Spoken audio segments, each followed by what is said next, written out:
আচ্ছা, আপনিও কি সম্পদশালী হতে চান বা ধনী হতে চান, কিন্তু কিভাবে সম্পদশালী হতে হয় সেই জিনিসটা আপনি জানেন না। আর এই কারণে আপনি এখনো সম্পদশালী হতে পারতেছেন না। সম্পদশালী হতে হলে আসলে কি কি জিনিস জানতে হবে সেই জিনিসগুলো আমরা জানার চেষ্টা করব। আজকে আমরা মোটে 10টা পয়েন্ট জানবো। এই 10টা পয়েন্ট যদি আপনি সঠিকভাবে ইউটিলাইজ করতে পারেন বা আপনার জীবনে যদি সঠিকভাবে কাজ করাইতে পারেন, ইনশাল্লাহ আপনি অবশ্যই অবশ্যই সম্পদশালী হতে পারবেন।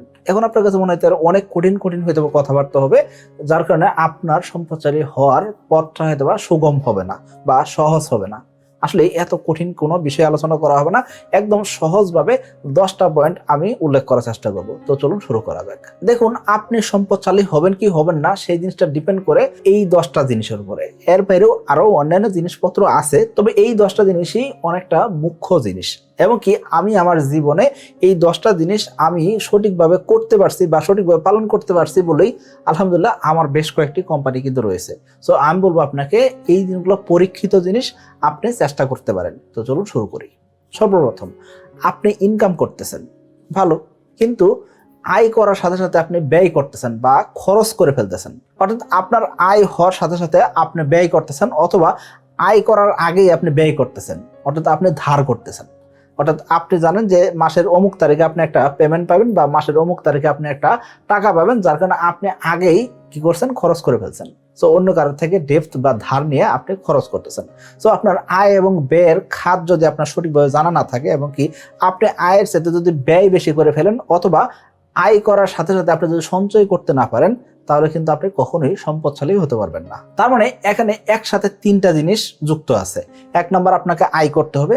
দ্বিতীয়ত, আপনাকে কি করতে হবে, অবশ্যই অবশ্যই সঞ্চয় করতে হবে। তৃতীয়ত, খরচ করার ক্ষেত্রে মিতব্যয়ী হইতে হবে। অর্থাৎ আপনি যদি খরচ বেশি করে ফেলেন, সেক্ষেত্রে কিন্তু আপনি কখনোই সম্পদশালী হতে পারবেন না। সো এই টোটাল 3টা পয়েন্ট মিলা হলো আমাদের একটা পয়েন্ট, অর্থাৎ আয় এবং কি ব্যয়ের সামঞ্জস্য বা আয় এবং ব্যয়ের হিসাবটা আপনার নথিভুক্ত করতে হবে।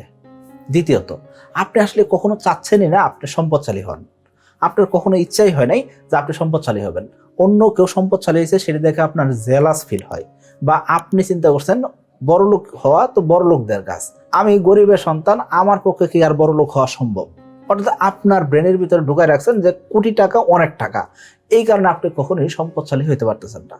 আপনি যেদিন চিন্তা করতে পারবেন যে হ্যাঁ, আমার কোম্পানি বা আমার ব্যবসা প্রতিষ্ঠান এই বছর 1 কোটি টাকা কামাই করছে, সামনের বছর 10 কোটি টাকা কেমনে কামাই করবে, এই জিনিসটা যেদিন বুঝে যাবেন, সেই দিন অবশ্যই অবশ্যই দেখবেন কি মোটামুটি ভাবে গোল একদম 100% ফিল আপ না হলেও বা লক্ষ্যে আপনি পৌঁছাতে না পারলেও মোটামুটি ভাবে একটা লেভেলে পৌঁছাতে পারবেন। সো এই জন্য বলবো, আপনি আসলে কখনো চাইতেই আছেন না যে আপনি সম্পদশালী হন। সম্পদশালী হইতে চাওয়াটা খুব জরুরি জিনিস। এই জিনিসটা আপনার অভ্যাসের ভিতর পরিণত করতে হবে।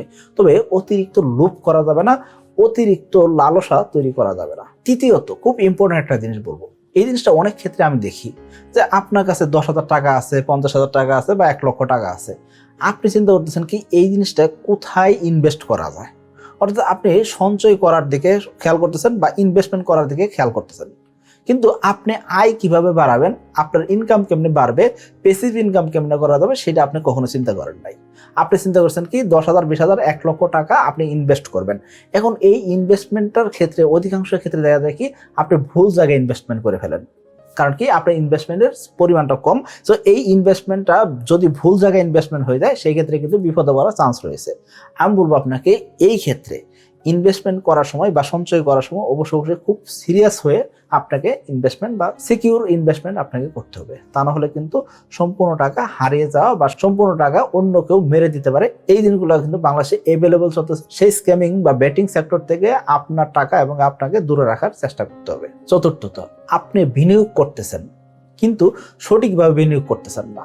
আপনার কাছে ওই যে 10,000, 20,000, 1 লক্ষ টাকা আছে, এই 1 লক্ষ টাকা আপনি কি করছেন, আপনি ল্যান্ড শেয়ার কেনার চিন্তা ভাবনা করছেন। আসলে এই 1 লক্ষ টাকাতে ল্যান্ড শেয়ার কিনা আলটিমেটলি আপনি গেইনার হয়ে যাবেন, এরকম না হওয়ার সম্ভাবনা অনেক বেশি। এখন আপনি বলতেন ভাই 1 লক্ষ টাকাতে ল্যান্ড শেয়ার পাওয়া যায়? হ্যাঁ, পাওয়া যায়। কিভাবে পাওয়া যায়? ধরুন আপনি আগামী 5 বছরে ইনস্টলমেন্ট দিয়ে দিয়ে আপনি কি করবেন, আপনি ল্যান্ড শেয়ারের মালিক হবেন। এক্ষেত্রে আপনার জমির দাম ধরেন 10 লক্ষ টাকা, আপনি কি করছেন 1 লক্ষ টাকা ডাউন পেমেন্ট দিয়েছেন, আগামী 5 বছরে 9 লক্ষ টাকা দিবেন। তার মানে বছরে 2 লক্ষ টাকার আশপাশে আপনাকে দিতে হবে। সো এইরকম জিনিস আপনি অনায়াসে করতে পারেন, তাই না?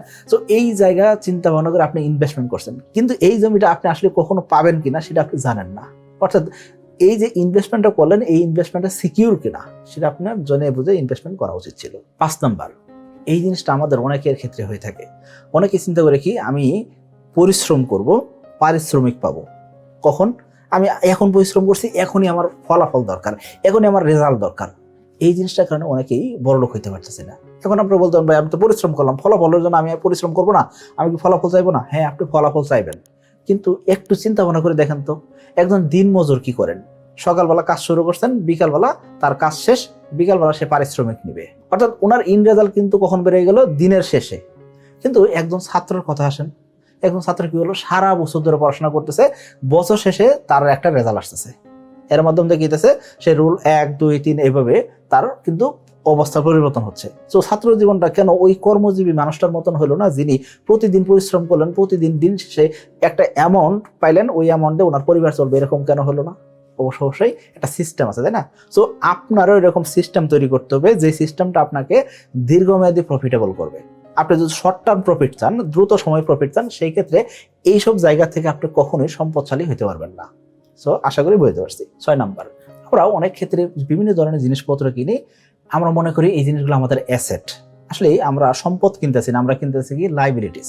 ধরুন আপনি একটা গাড়ি কিনবেন, কেন কিনবেন? আপনার কাছে মনে হচ্ছে কি যাতায়াত করতে অনেক খরচ হয়ে যাচ্ছে, সো যাতায়াতের খরচ বাঁচানোর জন্য আপনি একটা গাড়ি কিনলেন। সো আপনার মোটর বাইক হোক আর 4 হুইল হোক, যেই জিনিস আপনি কিনেন না কেন, এই ক্ষেত্রে দেখলেন কি এই জিনিসটা ডে বাই ডে আপনার খরচ বাড়াইতেছে। অন্যদিকে এই জিনিসগুলো মেনটেন খরচ আছে, পাশাপাশি যখন আপনি বিক্রি করতে যাবেন সেই ক্ষেত্রে এই জিনিসটার দাম কিন্তু আর আগের মতন পাবেন না, সো সেকেন্ড হ্যান্ড প্রোডাক্টের মতন হয়ে যাবে।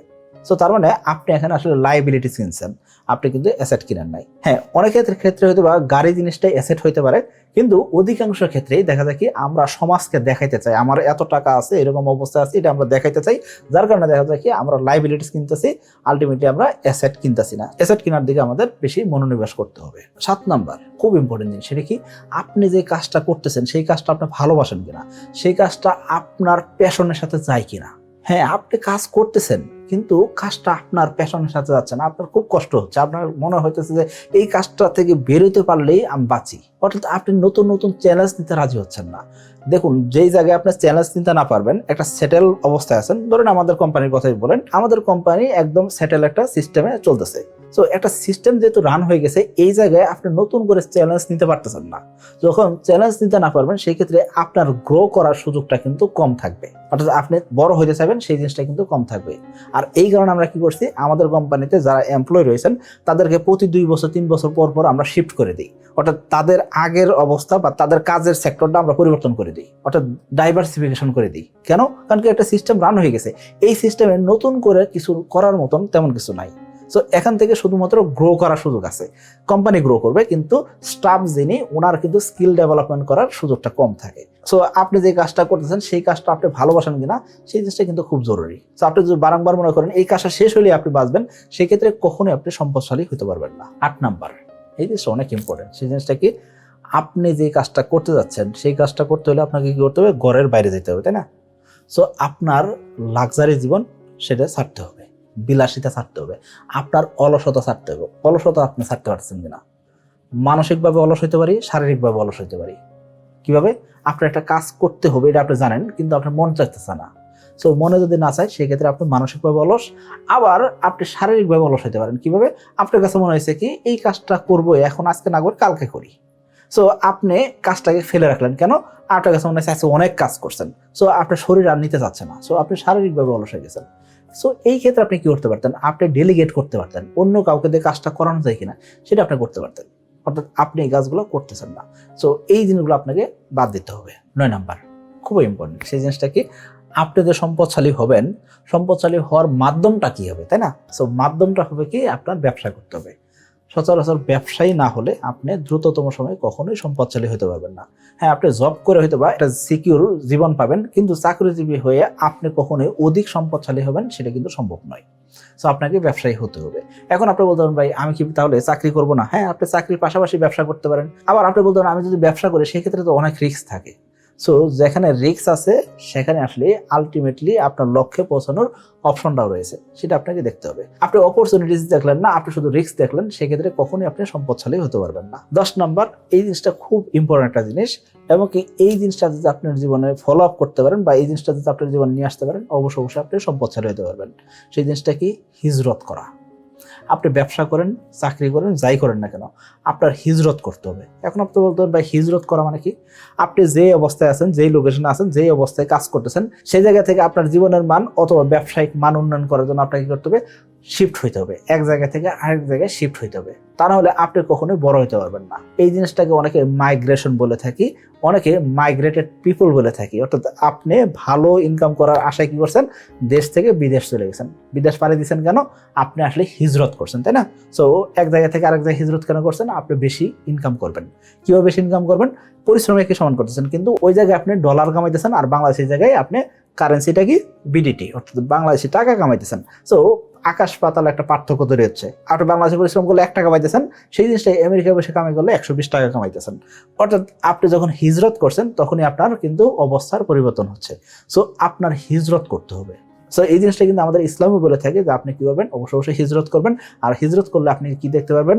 দুনিয়া দেখতে পারবেন। হিজরত করলে আপনি কি দেখতে পারবেন? সমস্যা দেখতে পারবেন। হিজরত করলে সেই সমস্যার সমাধান খুঁজে বের করতে পারবেন। সো এই জন্য আপনার অবশ্যই এই জিনিসগুলো করা উচিত। আশা করি বুঝতে পারছি। সকলে ভালো থাকবেন, সুস্থ থাকবেন। আসসালামু আলাইকুম।